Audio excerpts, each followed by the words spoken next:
आउज़ुबिल्लाहिमिनश्शैतानिर्रजीम बिस्मिल्लाहिर्रहमानिर्रहीम। मेरा नाम है मोहम्मद वैस। मेरे चैनल का नाम है स्काई इमिग्रेशन कंसल्टेंट्स। इस वक्त आप मेरी वीडियो देख रहे हैं मेरी YouTube channel sky immigration consultants और मेरे Facebook page sky immigration consultants पे। फ्रांस टूरिस्ट वीज़ा, शॉर्ट सी बात करूँगा, ज़्यादा टाइम ही लूँगा।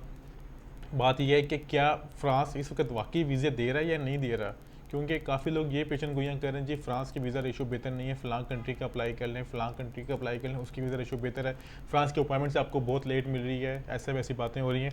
तो मैं कहा मैं आपको इसके आगे बारे में बेहतर कुछ बता सकूं जो मुझे पता है। मैं ये नहीं कहूँगा कि मेरे जो लफ्ज़ हैं वो बिल्कुल एक्यूरेट हैं, बिल्कुल ठीक हैं, नहीं।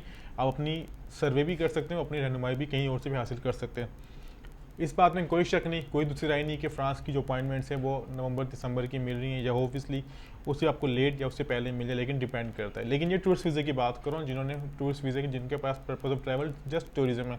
अगर आपके पास कोई इन्विटेशन लेटर है, आपका कोई पर्सनल कोई ऑफिशियल मीटिंग्स हैं या आपका कोई मेडिकल का इशू या आपका स्टडी का इशू है, तो आपको वो अपॉइंटमेंट उस लेटर के ब्याह पे, जो आपका इन्विटेशन लेटर है उसके ब्याह पे आपको नेक्स्ट वीक की भी मिल सकती है। लेकिन आपके पास जरूरी है कि आपके पास इन्विटेशन लेटर या फिर जो भी आपका पर्पज ऑफ ट्रैवल है वो क्लियर हो जाके वहाँ जाके आप पेश करेंगे।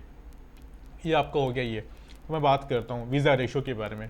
देखें, वीज़ा रेशो जो मेरा अपना एक सोच है, मेरे अपना एक ऑफिस का एक रेशो है, तो बेहतरीन जा रही है।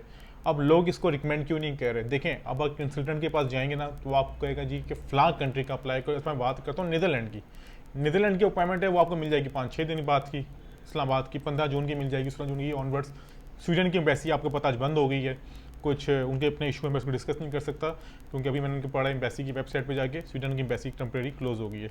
बात दूसरी करते हैं नॉर्वे की, बेल्जियम की, डेनमार्क की, आइसलैंड की, मुख्तलिफ कंट्रीज़ के अपॉइंटमेंट्स हैं जिनकी वीज़ा रेशो आपको 3 से 4 दिन 5 दिन बाद, यानी कपल ऑफ वीक्स के बाद की मिल सकती है। लेकिन क्या उसकी वीज़ा रेशो बेहतर है? आपको ये सब सोचा कंसल्टेंट का काम किया है। मैं आपको अपनी मिसाल देता हूँ, मेरे पास एप्लीकेंट आया, मैं कहूँगा जी कि फ़लाँ का वीज़ा अप्लाई करना है, जी हो जाएगा। शेंजन का अप्लाई करना हो जाएगा, जी आपको नॉर्वे का अप्लाई कर दूंगा। मैं आपको नॉर्वे के तारीफ़ें करना शुरू कर दूंगा, नॉर्वे का वीज़ा परफेक्ट है। ऐसा क्यों? मैंने अपनी फ़ीस लेनी है।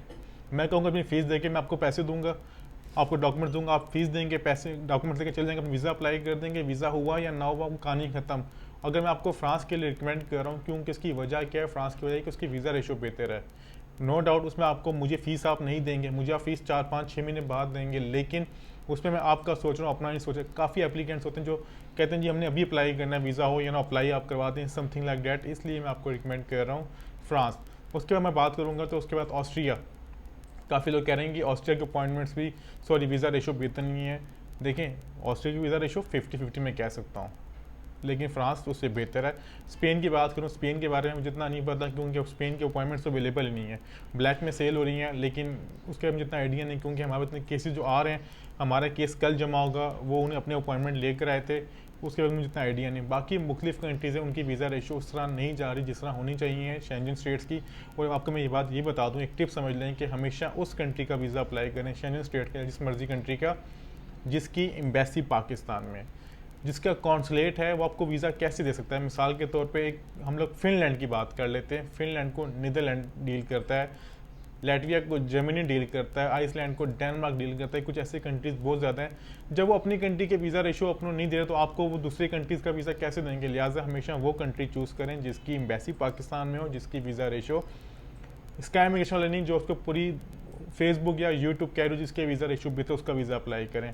ठीक है, ज़रूरी नहीं है कि आपको उसकी अपॉइंटमेंट कल ही मिल जाए, लेकिन आप थोड़ा वेट करें। अपने डॉक्यूमेंट्स, अगर आप मिसाल के तौर पे अगर आपको किसी कंट्री की अपॉइंटमेंट 3-4 महीने बाद की मिल रही है, तो आप जरा अपना होमवर्क कंप्लीट करें, ताकि आपकी वीज़ा रेशो बेहतर से बेहतर हो सके। तो ये थी आज की इन्फॉर्मेशन जो आप डिस्कस करना चाह रहा था, कि अगर आप वीज़ा अप्लाई करना चाह रहे हैं शेंजन स्टेट का, तो किसका अप्लाई करें? तो फ्रांस है। फ्रांस की वीज़ा रेशो किसी, मैंने आपको वो भी बता दिया। बाकी वीज़ा देना या ना देना वीज़ा ऑफिसर का काम है। स्काई इमिग्रेशन कंसल्टेंट्स किसी किस्म का डन बेस पे हो, यानी हमारे पास किसी किस्म के वीज़े अवेलेबल नहीं होते।